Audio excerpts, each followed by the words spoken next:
My dear students, पिछले period में मैंने आपको सिंथेसिस ऑफ सेंटेंसेस के अंतर्गत पास्ट पार्टिसिपल का प्रयोग करके किस प्रकार से हम सिंपल सेंटेंसेस को जोड़ करके एक सिंपल सेंटेंस बनाते हैं, ये मैंने आपको बताया था। आज सिंथेसिस ऑफ सेंटेंसेस के अंतर्गत आप सीखेंगे कि किस प्रकार से परफेक्ट पार्टिसिपल का प्रयोग करके हम दो साधारण वाक्यों को जोड़ करके एक साधारण वाक्य बनाते हैं।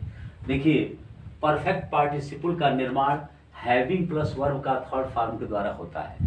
यानी हैविंग प्लस वर्ब का थर्ड फॉर्म, ये जो रूप होता है वो परफेक्ट पार्टिसिपल का होता है।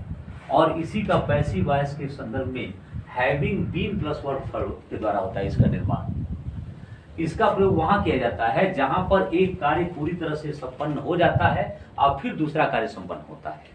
और इस तरह से परफेक्ट पार्टिसिपल का निर्माण होता है हैविंग प्लस वर्ब का थर्ड फॉर्म एक्टिव वॉइस में और पैसिव वॉइस में हैविंग बीन प्लस वर्ब का थर्ड फॉर्म। आइए कुछ एग्जांपल्स देखते हैं।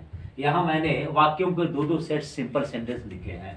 आई कंप्लीटेड माई वर्क, मैंने अपना काम पूरा किया। आई वेंट टू स्लीप, मैं सोने चला गया। ये दो वाक्य हैं। आप देख रहे हैं कि काम पूरा करने का काम पहले होता है, पूरी तरह से संपन्न हो जाता है और तब सोने आदमी जाता है।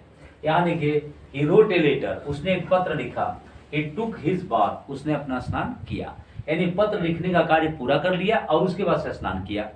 यहाँ देखिए, he was punished by his teacher, वह अध्यापक के द्वारा दंडित किया गया। ही फेल्ट सॉरी, उसने दुख महसूस किया। यानी एक कार्य पूरी तरह से संपन्न हुआ तब दूसरा कार्य हुआ। तो जिसमें was punished by his teacher, ये पैसिव वॉइस का वाक्य हो जाएगा। तो इसको पैसिव वॉइस में जैसे हैविंग बीन प्लस वर्ब का थर्ड फॉर्म परफेक्ट पार्टिसिपल के लिए प्रयोग होता है, यहाँ पर हम करेंगे। और ऊपर के दो वाक्यों में हैविंग प्लस वर्ब का थर्ड फॉर्म। और चौथा वाक्य जो है तीसरे वाक्य की तरह है, she was respected by her principal, वह अपने प्रधानाचार्य के द्वारा सम्मानित की गई। सी फेल्ट प्लेजर, उसने सुख महसूस किया। कहने का तात्पर्य यह है, ये दोनों जो सेट हैं वह एक जैसे हैं और ऊपर के दो एक जैसे हैं। तो ऊपर वाले एक्टिव वॉइस के अनुसार बनेंगे, अर्थात इसमें हैविंग प्लस वर्ब का थर्ड फॉर्म होगा। क्या करते हैं, जो कार्य पहले संपन्न होता है उसके फाइनाइट वर्ब को हम परफेक्ट पार्टिसिपल में बदल देते हैं और सब्जेक्ट को वहां रिमूव कर देते हैं और फिर बीच में कामा डाल करके वाक्य को जोड़ देते हैं।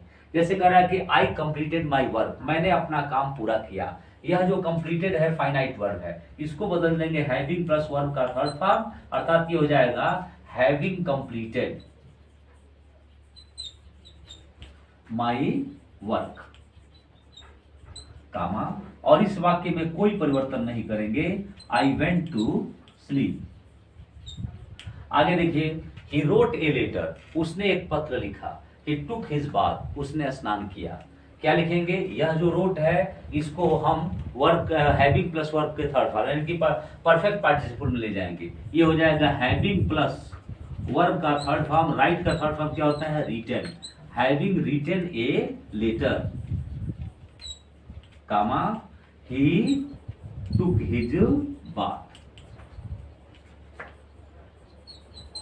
क्या अर्थ होगा, अर्थात एक पत्र लिख करके वह जो है स्नान किया। इस तरह से यह बन गया परफेक्ट पार्टिसिपल का प्रयोग करके दो वाक्यों को जोड़ दिया गया। इसका हिंदी में अनुवाद जब करते हैं परफेक्ट पार्टिसिपल का तो आता है करके। अब देखिए, he was punished by his teacher, तो इसको पैसिव वॉइस में कैसे बनाएंगे, लिखेंगे हैविंग बीन। हैविंग बीन, अब तब क्या हो जाएगा, पनिश्ड बाय हिज टीचर, अर्थात अपने अध्यापक के द्वारा दंडित किए जाने पर ही फेल्ट सॉरी, उसने दुख महसूस किया। ही फेल्ट सॉरी, उसने दुख महसूस किया। याद दिया है, she was respected by her principal, वह अपने प्रधानाचार्य के द्वारा सम्मानित की गई। शी फेल्ट प्लेजर, उसने सुख महसूस किया।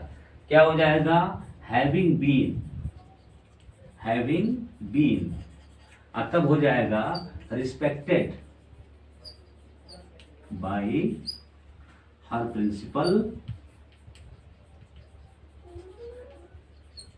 कामा सी फेल्ट प्लेजर,